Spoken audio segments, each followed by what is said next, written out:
বদ নজরের রুকিয়ার গোসল করার নিয়ম। আমরা অনেক সময় বদ নজরে পড়ে যাই। বদ নজর এটা কিন্তু সত্য। নবী সাল্লাল্লাহু জানিয়ে দিয়েছেন আল আইনু হাক্কুন, বদ নজর এটা সত্য। অনেক সময় দেখবেন আপনার ফসল খুব ভালো ফসল হচ্ছে, একজন মানুষ সেখানে এসেছে, আসার পরেই সেখান থেকে আর ফসল ভালো হচ্ছে না, ফসলগুলো নষ্ট হয়ে যাচ্ছে। একজন বাচ্চা তার খুব ভালো খাবার খাচ্ছে এবং তার স্বাস্থ্য ভালো, হঠাৎ করে একটা লোক এসেছে, আসার পরে বলতেছে বাচ্চাটা তো খুবই ভালো, খুবই স্বাস্থ্যবান। দেখবেন আস্তে আস্তে বদনজর লেগে গেছে, আর সাথে সাথে সে বাচ্চাটা অসুস্থ হয়ে যাচ্ছে, একেবারে কিছুই খায় না, খাওয়া দাওয়া বন্ধ করে দিচ্ছে, শরীর শুকিয়ে গেছে। এরকম হয় কি হয় না? এটা কিন্তু সত্য। নবী ইসলাম নিজে জানিয়ে দিয়েছেন আল আইনু হাক্কুন, বদনজর এটা সত্য।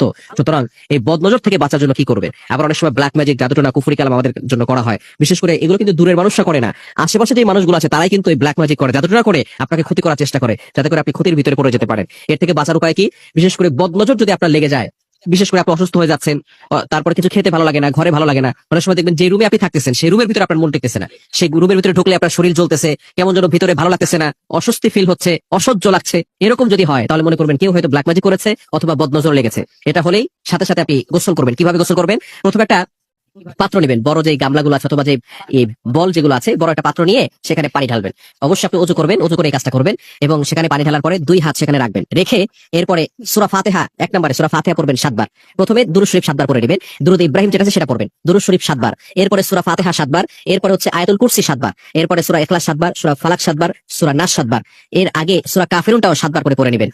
সূরা ফাতিহার পরে সূরা কাফিরুন 7 বার, সূরা ইখলাস 7 বার, এরপরে সূরা ফালাক 7 বার, সূরা নাস 7 বার, এরপরে আপনি দুরূদ শরীফ আবারো 7 বার পড়বেন। পরে ওই পানিটা দিয়ে আপনি গোসল করে নেবেন। পানিটা আর ফু দিতে হবে না, যেহেতু আপনি হাত ওখানে দিয়ে রেখেছেন, ওইখানে আর ফু দিতে হবে না, ওই পানিটা আপনি কি করবেন? গোসল করে নেবেন।